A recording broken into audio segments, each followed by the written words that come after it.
Olá, amigos ouvintes do canal Wanda Barros, lá no YouTube, estudo da nossa obra Conduta Espírita. Os nossos amigos lá do grupo Reflexões para um Dia Feliz, estamos retornando hoje para dar continuidade à exploração dessa obra de Valdo Vieira, através do espírito André Luiz, cujo título é Conduta Espírita. Hoje nós vamos conversar sobre o capítulo de número 14, cujo título é Na Tribuna.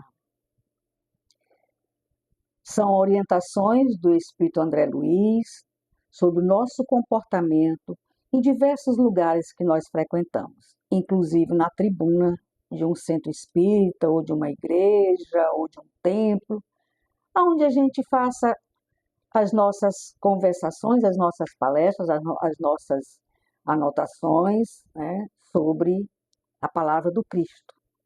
E aí ele começa assim: palestrar com naturalidade, governando as próprias emoções, sem azedume, sem nervosismo e sem momices, fugindo de prelecionar mais que o tempo indicado no horário previsto. Né? Se vai fazer uma palestra ou estudar o Evangelho, ou o Livro dos Espíritos, ou uma outra obra do Pentateuco, nós somos convidados para fazer uma palestra ou estudar lá na tribuna, no púlpito, nós precisamos respeitar o horário que foi disponibilizado para nós. Não estender, para não atrapalhar a programação do ambiente. A palavra revela o equilíbrio. E ele continua falando assim: calar qualquer propósito de destaque, silenciando exibições de conhecimentos e ajustar-se à inspiração superior, comentando as lições sem fugir ao assunto em pauta, usando simplicidade e precatando-se contra a formação das dúvidas nos ouvintes. Ou seja, não podemos desviar do assunto que foi acertado a ser ventilado naquele momento na tribuna. Ou o Evangelho, ou o Livro dos Espíritos, ou outra obra do Pentateuco, ou de uma revista espírita. O assunto é X, é desse assunto que nós vamos conversar. Nós não podemos desviar do assunto, colocar historinhas nossas, desviar da doutrina, né? Então, precisamos focar no assunto que foi acertado, a não ser que nós façamos um complemento, mas dentro do assunto, jamais desviar do assunto.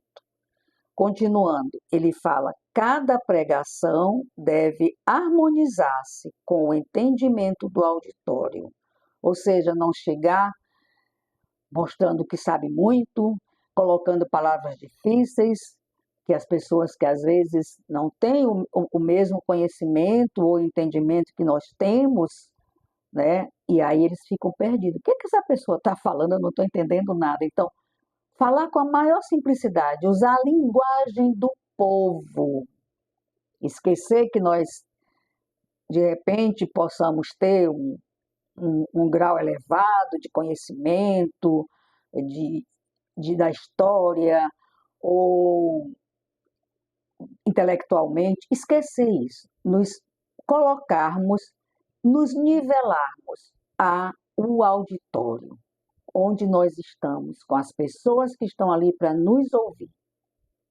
sem enfeitar, usar a linguagem do povo, a linguagem simples e de fácil entendimento. Aí ele fala: cada pregação deve harmonizar-se com o entendimento do auditório, respeitando pessoas e instituições nos comentários e nas referências. Nunca estabelecer paralelos ou confrontos suscetíveis de humilhar ou ferir. Ou seja, não usar o momento para mandar recadinho com palavras. Não podemos fazer isso. Nós precisamos focar no assunto em que foi combinado. Verbo sem disciplina gera males sem conduta.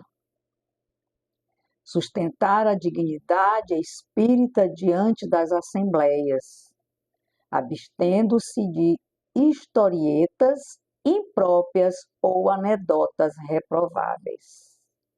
O orador é responsável pelas imagens mentais que plasme nas mentes dos que o ouvem. Imagina se a gente vai para um púlpito fazer uma palestra, apresentar um estudo, estudar um livro, uma obra do Pentateuco, e a gente usar palavras ofensivas, a gente jogar piada, né? Então a gente é responsável pelas energias que a gente plasma na mente dos que está nos ouvindo. O compromisso é muito grande, a responsabilidade é gigantesca de quem vai para frente de um púlpito falar sobre o Espiritismo.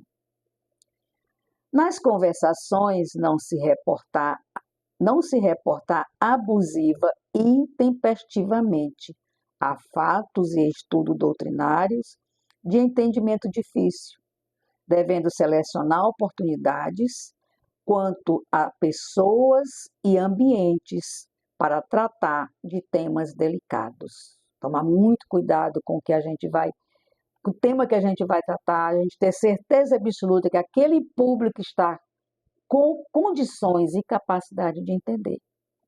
Isso é muito importante. A irreflexão também é falta de caridade. Manter-se inalterável durante a locução, a face de qualquer situação imprevista. Tomar cuidado com os imprevistos que acontecem, né? Então, não se deixar envolver pelos imprevistos, né? Tomar cuidado. Os momentos delicados desenvolvem a nossa capacidade de auxiliar. Procurar abolir em suas palestras os vocábulos impróprios, as expressões pejorativas e os termos de gírias das ruas. O culto da caridade inclui a palavra em todas as suas aplicações. Sempre que possível, preferir o uso dos verbos e pronomes na primeira pessoa do plural, nós,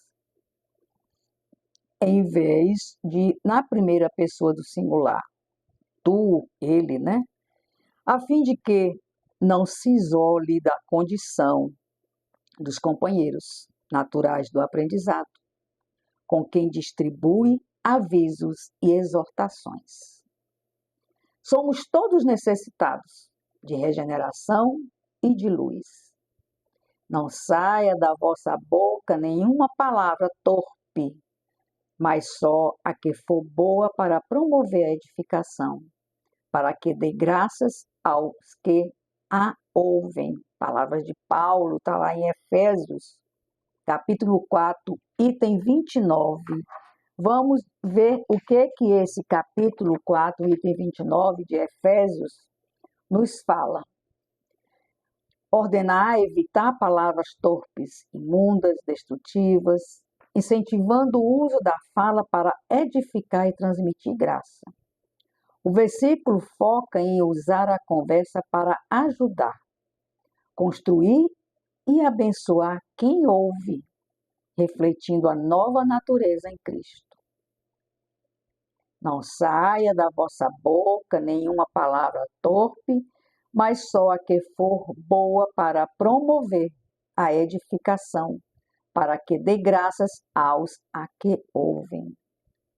E os pontos principais de Efésios capítulo 4, item 29 é o seguinte: o que se deve evitar? Palavras torpes. Inclui linguagem vulgar, fofoca, mentiras, gritarias, ira e conversas destrutivas. O que promover? Palavras que edificam, constroem, confortam e incentivam o crescimento na fé. Qual é o objetivo? Transmitir graça, abençoar e causar um impacto positivo em quem escuta. E o contexto faz parte das instruções para a nova vida em Cristo, abandonando os velhos hábitos pecaminosos, ou seja, deixando o homem velho para trás e assumindo o homem novo, né? E essa orientação visa manter o testemunho cristão e evitar entristecer o Espírito Santo. Olha esse último parágrafo. Essa orientação visa manter o testemunho cristão e evitar entristecer o Espírito Santo. E o que a gente tem mais a dizer sobre essa leitura de hoje? A Efésios capítulo 4, item 29, de Paulo, nos define tudo, né? Como evitar, o que devemos promover, qual o principal objetivo e o contexto, que é fazer parte das instruções para a Boa Nova, em Cristo, abandonando os velhos hábitos pecaminosos. E aqui a gente encerra mais um encontro, agradecendo a espiritualidade amiga por estar conosco, nos orientando e nos conduzindo nesse trabalho da disseminação da obra Conduta Espírita, né? Pedindo que Nossa Senhora cubra todos com seu manto sagrado e que o menino Jesus seja o nosso companheiro do dia a dia, nos acalantando, nos acalmando, nos orientando e nos proporcionando a paz de espírito. Fiquem todos com Deus. Não deixe de disseminar o nosso canal, né? Multiplicar o nosso canal para que todos tenham a possibilidade de também estudar essa obra tão salutar, que nos ajuda tanto no nosso dia a dia com as suas orientações. Gratidão a André Luiz, esse espírito de luz que está sempre nos orientando. Fiquem todos com Deus e com Maria. Até a próxima.